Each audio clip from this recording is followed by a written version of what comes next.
Hi everyone, and thank you for joining us today for our session on common car seat errors. My name is Aubrey Klick, and I'm from the Delaware Office of Highway Safety. I'm the fitting station coordinator for Kent and Sussex counties. Today, I'm going to be going over some common car seat misuse that I see often at seat checks.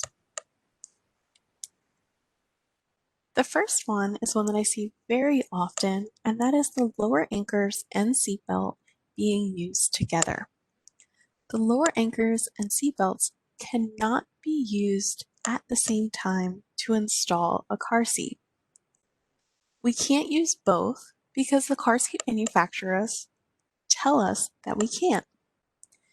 They tell us this because it has either not been crash tested that way at all, or it has been crash tested that way and failed. The car seat manufacturers do not have to tell us which of those two reasons it is. We must follow their direction. There is no safety difference between using one or the other, as long as a proper installation is achieved. So here's a photo of this misuse.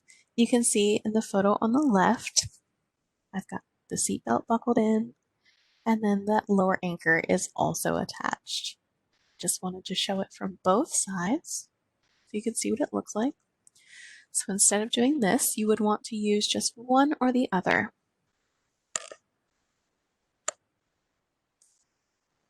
Another misuse that I see is lower anchor borrowing. What I mean by this is if you have a car seat installed in your rear center seating position and you install it with the lower anchors by borrowing an anchor from the outboard seating positions. Many vehicles do not have a dedicated set of lower anchors in the rear center seating position, and this is completely normal. Borrowing lower anchors from the outboard seating positions is not allowed by many vehicle and car seat manufacturers. Most times this is due to the spacing being very different when you're borrowing. Those lower anchors that are a dedicated set in the outboard seating positions are a very specific width. And when you borrow from the outboard seating positions, when you're installing in this rear center seating position, that measurement changes. To be able to borrow lower anchors, both the vehicle manufacturer and the car seat manufacturer must allow it. To find out if both your vehicle and your car seat manufacturer allow this, you must read the manuals for both of them. If one of them says yes and one of them says no, you cannot borrow. They both have to agree. So here is an example of lower anchor borrowing. So the car seat base is sitting in the center here, and that lower anchor is hooked to one of the anchors from the outboard seating position.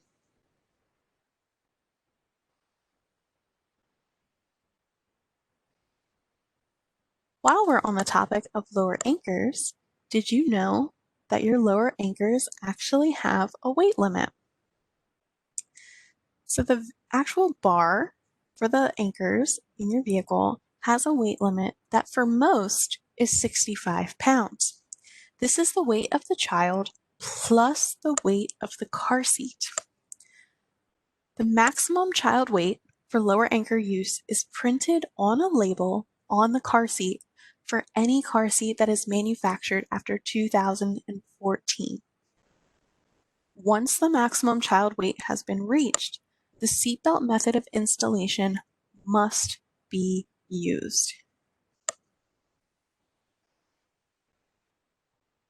Here is an example of a sticker on a car seat, and it says, you can see it says here, you're installing with the lower anchor strap and the top tether, it says do not install by this method for a child weighing more than 45 pounds.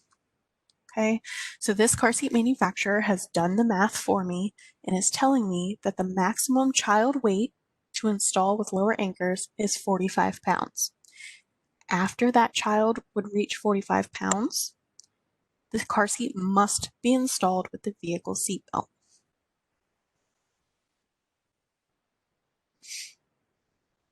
Another common misuse that we see is an incorrect recline level. Make sure that you're using the correct recline setting for the age, height, and weight of your child. Guidance for what the recline level should be at can be found on car seat labels and in your car seat manual. This will vary greatly between manufacturers as to what the recline levels look like and what settings they recommend. Here are just a few examples of some recline indicators on car seats. They all look very different, but they're all showing me what is an acceptable recline.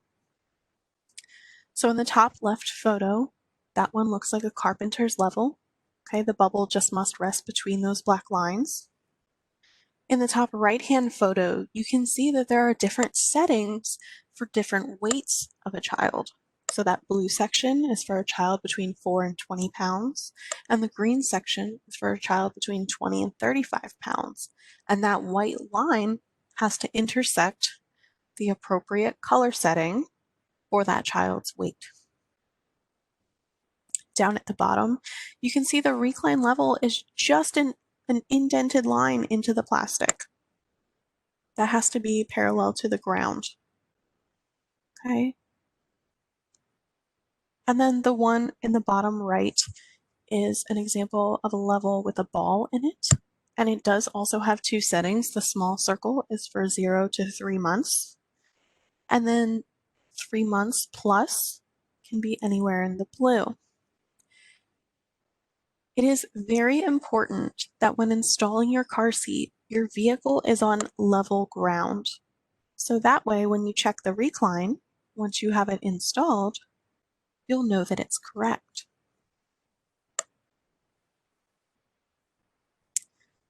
Another misuse that I see is that the wrong belt path has been selected in a convertible car seat.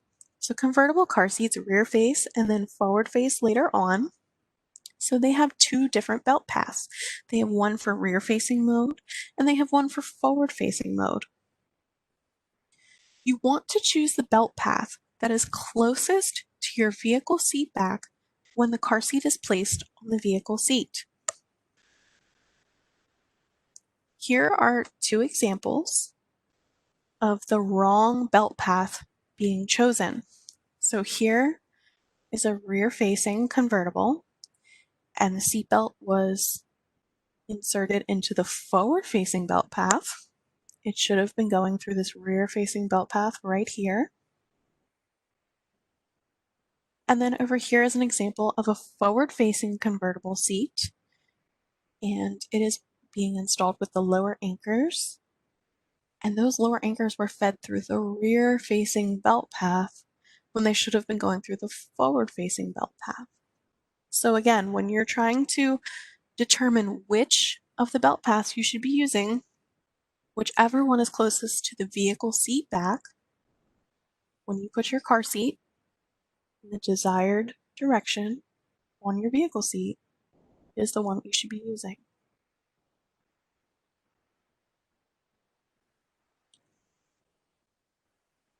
Another common error that we see is that the car seat is too loose. Your car seat should move less than 1 inch at the belt path, side to side and front to back. You only check for movement at the belt path with the force of a firm handshake. So I'm going to go back to the photos on the last slide to show where I mean as to where you should be grabbing these seats. So you would only want to check, so for this rear facing seat, you would only want to check for movement down here at the rear facing belt path, not up here by the head. And again, you only want to use the force of a firm handshake. I always like to compare the tightness of a car seat to a tree. You would only check a tree for sturdiness close to the roots where it's being held into the ground, never up at the branches, so only at the belt path.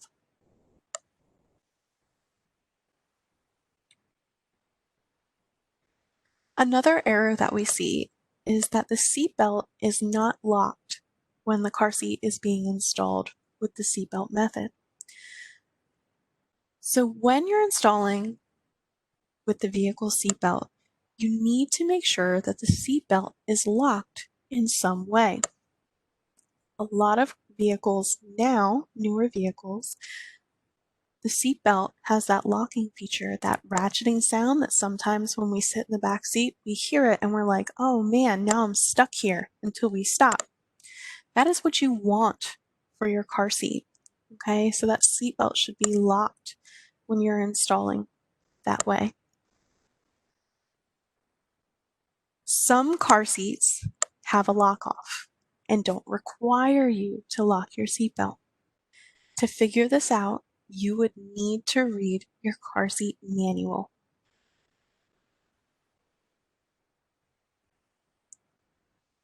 Another common error that I see is that the tether is not being used for forward-facing children. Forward-facing car seats should always use their tether. The tether limits forward movement in a crash by up to 4 to 6 inches. That's half a foot. That could be the difference between a head strike with the front vehicle seat and not having a head strike with the front vehicle seat for that child. Always be sure to attach the tether to a designated tether anchor. Sometimes tether anchors can look like a cargo hook and vice versa. Okay, so you always want to make sure that you're actually attaching to a designated tether and not a cargo hook. Cargo hooks are not mounted the same way that tether anchors are, and they're not rated to hold the same amount of weight that a tether anchor is. So here on the left, we have the symbol for a tether anchor. Okay, so this should be located somewhere near your tether anchor in your vehicle. And on the right, this is just one example of a tether location, but I chose this example because as you can see, there's a hook over here, but the tether for this seating position is right there. It's a tether anchor.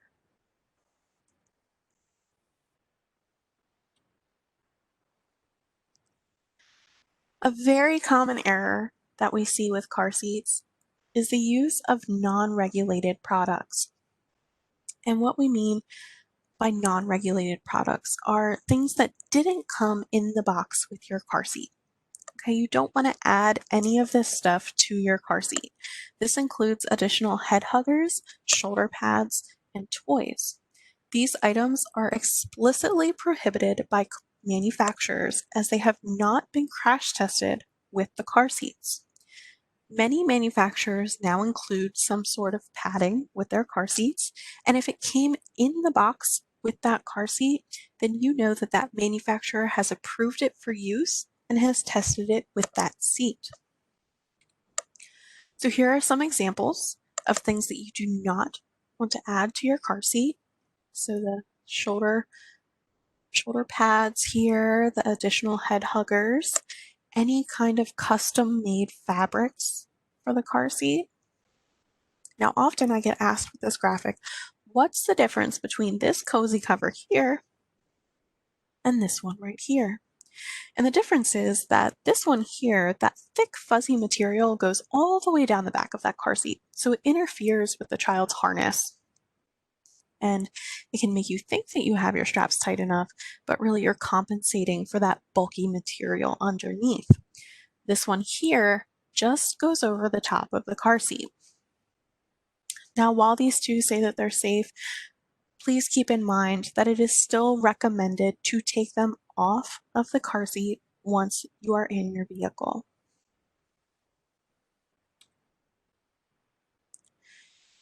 Along with these non-regulated products comes mirrors and mats. Not all car seat manufacturers allow the use of protective seat mats under their car seats. Some manufacturers do allow it, but only with certain brands. You would be able to find this information either in your car seat manual or by contacting your car seat manufacturer. Mirrors are not recommended for use, and there are two reasons for this. The first reason is that it's a distraction to the driver.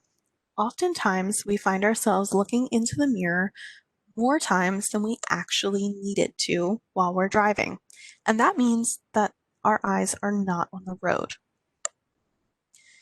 The second reason that we don't recommend them is that if the straps were to break or come undone in a collision, then it will directly hit baby in the face when it flies off. Okay?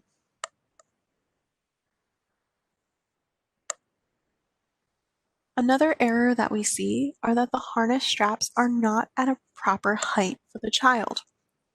For rear-facing children, the harness straps should be at or below the shoulders. For forward-facing, the harness straps should be at or above the shoulders. And here I have photos of proper positioning for rear-facing and forward-facing harness straps.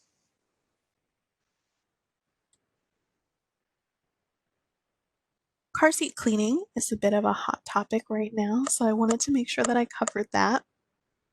Always follow the owner's manual for your car seat. You never want to use harsh chemicals. Generally, most car seat manufacturers will say that you can only clean your seat with water and mild soap. And you never submerge the harness straps in water. It is very, very important to follow all directions for all pieces and parts of the car seat by the manufacturer.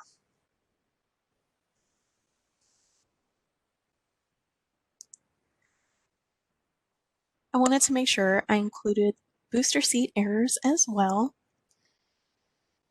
A lot of the booster errors that we see are that the seatbelt is being put underneath the arm or behind the child's back. This is a clue that the seatbelt is not properly fitting the child. Most time kids will move the seatbelt to make it more comfortable for them because it's either digging into their neck or digging into their shoulder. So having that seatbelt under the arm or behind the back is very dangerous. We also see the seatbelt over top of the booster seat armrests. You always want to make sure that you're following the belt guide use appropriately on your specific booster seat. And then last but not least, the misuse of the child is simply not ready for a booster seat. So too early of a transition to that booster.